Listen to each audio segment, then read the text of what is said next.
जय श्री राम दोस्तों। इस वीडियो में हम दर्शन करने वाले हैं जी हमारे महाकाल के। उसके बाद हम जाएंगे जी काल भैरव जी के दर्शन करने के लिए और फिर हम जाएंगे जी हमारे श्री मंगलनाथ जी के दर्शन करने के लिए। तो वीडियो में लास्ट तक बने रहना, पूरी इन्फॉर्मेशन इस वीडियो में दी हुई है।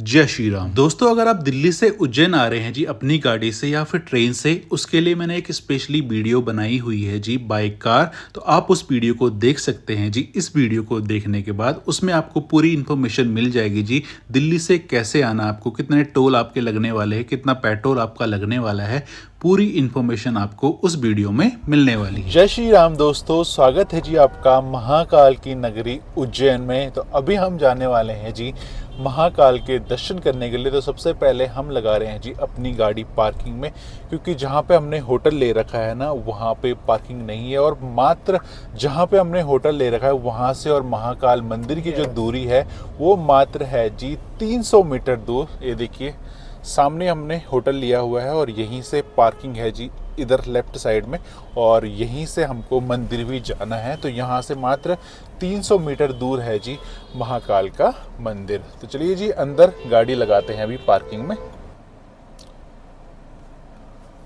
तो ये दोस्तों पार्किंग के रेट, कार और जीप 30 रुपये 4 घंटे के। उसके बाद अगर आप रुकते हो तो 15 रुपये 2 घंटे के होंगे। उसके बाद मतलब हम तो 24 घंटे रुकने वाले हैं। तो देखते हैं कितने रुपए होते हैं, वो आपको हम कल सुबह बताएंगे। तो ये दिए जी यहाँ पे सारी पार्किंग के रेट। अगर आपके पास 2 व्हीलर भी है ना तो उसके रेट भी दे रखे हैं। 4 घंटे के 10 रुपये और अगले 4 घंटे के बाद 5 रुपये लगने स्टार्ट हो जाते हैं आपके। चलिए जी गाड़ी तो हमने कर ली है पार्किंग में खड़ी। तो रास्ता है जी हमारा यहीं से, सीधा यहाँ से आओगे तो यहाँ से जाना है हमको सीधा लेफ़्ट और हम पहुंच जाएंगे जी महाकाल के मंदिर में।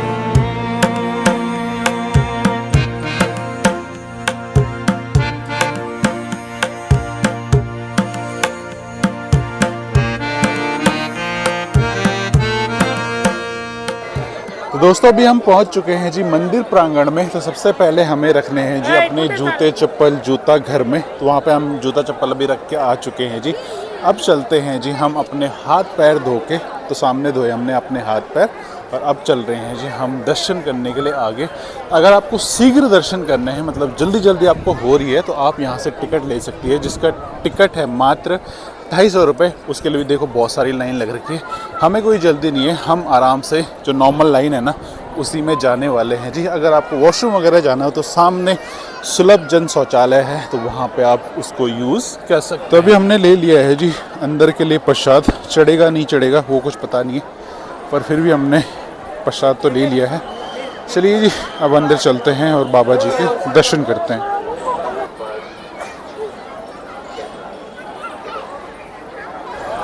तो दोस्तों हमको बाहर से भी यहाँ पे हमारे महादेव के दर्शन हो जाते हैं। ये देखिए यहाँ पे बहुत बड़ी टीवी लगी हुई है, तो यहाँ से भी आप हमारे महादेव के दर्शन कर सकते हैं। तो भाई रश देखो कितना सारा रश लगा हुआ है शीघ्र दर्शनों के लिए।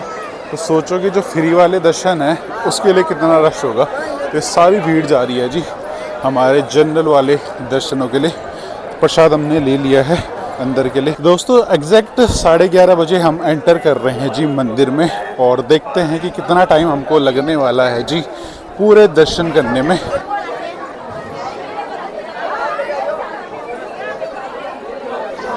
तो ये है दोस्तों एग्जिट द्वार, यहाँ से प्रवेश निषेध है। हमारी एंट्री होगी जी सामने से। चलिए चलिए चलिए। जय श्री महाकाल, जय श्री राम। तो सबसे पहले हमको हनुमान जी के दर्शन हो गए हैं जी।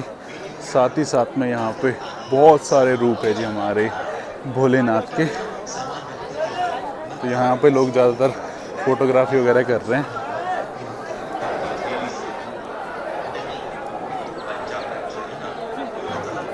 तो दोस्तों फाइनली लग चुके हैं जी हम लाइन पे। तो यहाँ पे अभी भक्तों का जो जोश और उत्साह है ना बहुत ही खतरनाक वाला है। तो अभी मुख्य द्वार पे लगे हुए हैं और देखते हैं जी कितना टाइम हमको अंदर जाने में या फिर पूरे दर्शन करने में लगने वाला है। तो चलिए जी यात्रा स्टार्ट करते हैं। हर हर महादेव।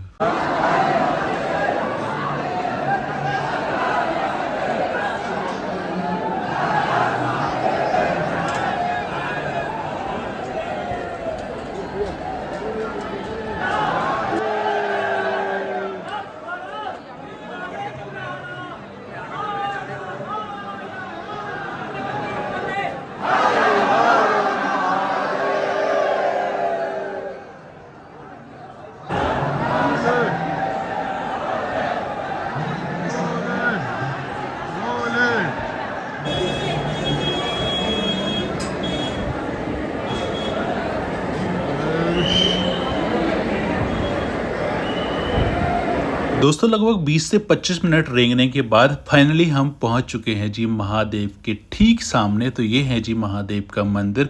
अभी हम है जी फर्स्ट फ्लोर में और यहीं से हम दर्शन करने वाले हैं जी हमारे महादेव के।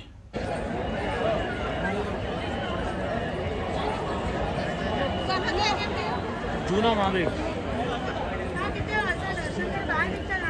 दोस्तों इसी के साथ हो चुके हैं जी हमारे महाकाल के दर्शन। तो दर्शन तो बहुत प्यारे हो गए, लगभग आधा घंटा लगा होगा जी यहाँ पे सिर्फ दर्शन करने में। बहुत सारे लोग बोल रहे थे कि यार भीड़ रहती है तो 2-3 घंटे लग जाते हैं, पर मुझे तो ऐसा यहाँ पे कुछ भी नहीं लगा। भीड़ थी पर बहुत जल्दी जल्दी यहाँ पे दर्शन हो गए थे। तो मेन मंदिर हमारा सामने आपको दिख ही रहा होगा। तो यहाँ पे थोड़े से ना दर्शन करने थोड़े से मतलब ट्रिकी से हैं, क्योंकि मेरे पापा जी जो हैं उनको यहाँ पे दर्शन नहीं हुए। वो सिर्फ नंदी जी को देखते रह गए। ग्राउंड फ्लोर से तो हमें सीधे दर्शन हो जाते थे शिवलिंग के, पर हम थे फर्स्ट फ्लोर में और वहाँ से थोड़े से दर्शन करना पॉसिबल नहीं था, तो इसलिए पापा जी को तो दर्शन नहीं हुए। पर उनके लिए एक व्यवस्था और कर रखी है जी, अगर बाबा जी का बुलावा आया तो हम जाएंगे जी भस्म आरती में और भस्म आरती में अच्छे से दर्शन करेंगे जी बाबा जी के। अभी अभी तो थोड़ा ऐसा होता है ना, तो भीड़ में तो ऐसा होता है कि यार जल्दी जल्दी दर्शन करने होते हैं और फिर निकलना होता है। पर फिर भी मुझे तो अच्छे से दर्शन हो गए और सभी को दर्शन हो गए, बस पापा को छोड़ के, क्योंकि पापा जी ने शिवलिंग देखा ही नहीं।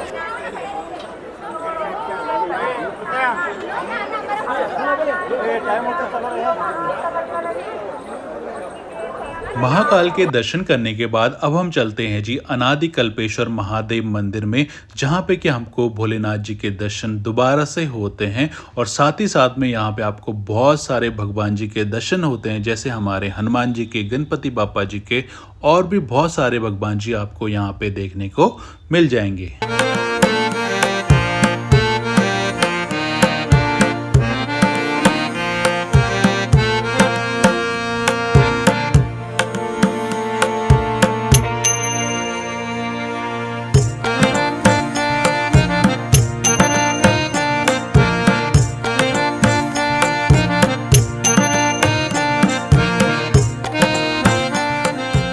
दोस्तों जब हम लाइन पे लगे थे ना, हम वहाँ आगे से लगे थे लाइन पे, और अब देखो लाइन कितनी पीछे गई हुई है भाई। ओ भाई साहब बहुत दूर तक लाइन गई हुई है। तो हमें तो जल्दी जल्दी हो गए थे दर्शन, आधे घंटे में ही बाबा जी ने हमको दर्शन दे दिए। दोस्तों हमें यहाँ से तो लगता है कि मंदिर बहुत पास में है, पर अंदर जाते जाते गोल गोल घूमते घूमते ना बहुत टाइम लग जाता है, जैसे कि हमें लगा।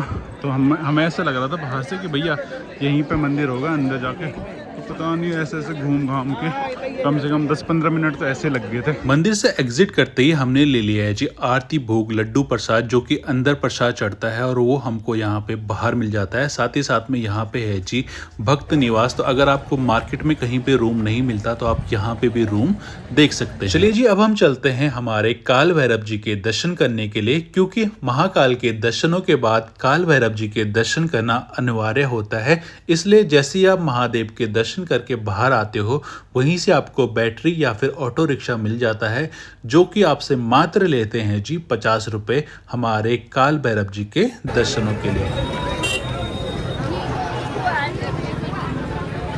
दोस्तों जितनी भीड़ आपको महाकाल के मंदिर में नहीं मिली, उससे डबल ट्रिपल भीड़ आपको हमारे काल भैरव जी के मंदिर में दिखने वाली है। यहाँ पे भाई बहुत खतरनाक वाली भीड़ थी।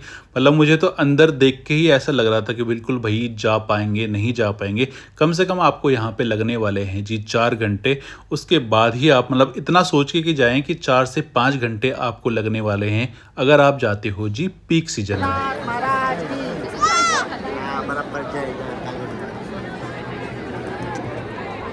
श्री काल भैरव जी के दर्शन करने के बाद अब हम चल रहे हैं जी श्री मंगलनाथ जी के दर्शन करने के लिए। यहाँ से लगभग 2 से 2.5 किलोमीटर दूर है जी श्री मंगलनाथ जी का मंदिर। जिस ऑटो से हम आए थे उसी ऑटो से हम जा रहे हैं। अगर आप यहाँ से जैसे कि नॉर्मल रिक्शा वगैरह लेना चाहते हो तो वो भी आपको यहाँ पे ईजिली मिल जाएगा।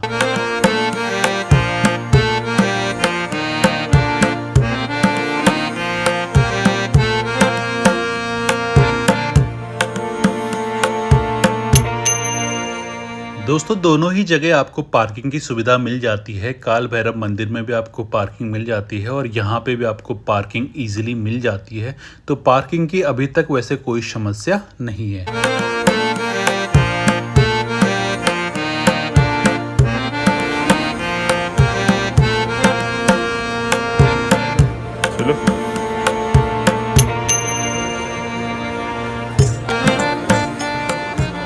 दोस्तों यहाँ पे भी आपको बहुत सारी भीड़ देखने को मिलने वाली है, क्योंकि यहाँ पे भी बहुत सारे लोग आते हैं, स्पेशली जिन पे कि मंगल दोष होता है या फिर कोई काल सर्प दोष होता है। मतलब बहुत सारे दोषों की यहाँ पे पूजा होती है, तो यहाँ पे लोग पूजा कराने भी ज़्यादा आते हैं और स्पेशली हमारे मंगलनाथ जी के दर्शन करने आते हैं, क्योंकि यहाँ पे उनका जन्म स्थान है। तो अभी हम लग चुके हैं जी लाइन पे और थोड़ी ही देर में हम करने वाले हैं जी मंगलनाथ जी के दर्शन।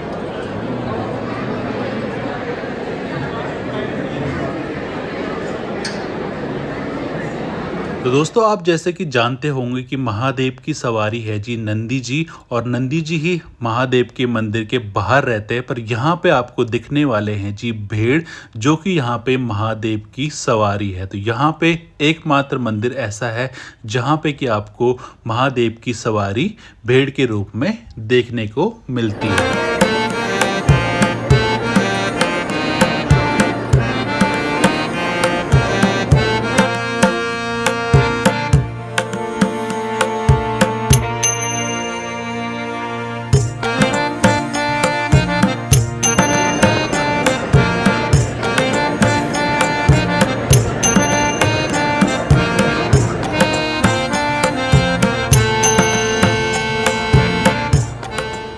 श्री मंगलनाथ जी के दर्शन करने के बाद अब हम चलते हैं जी अपने रूम पे, क्योंकि सुबह से मतलब कल रात से ही हम बहुत सारे थके हुए हैं। तो अब हम चल रहे हैं जी रूम पे।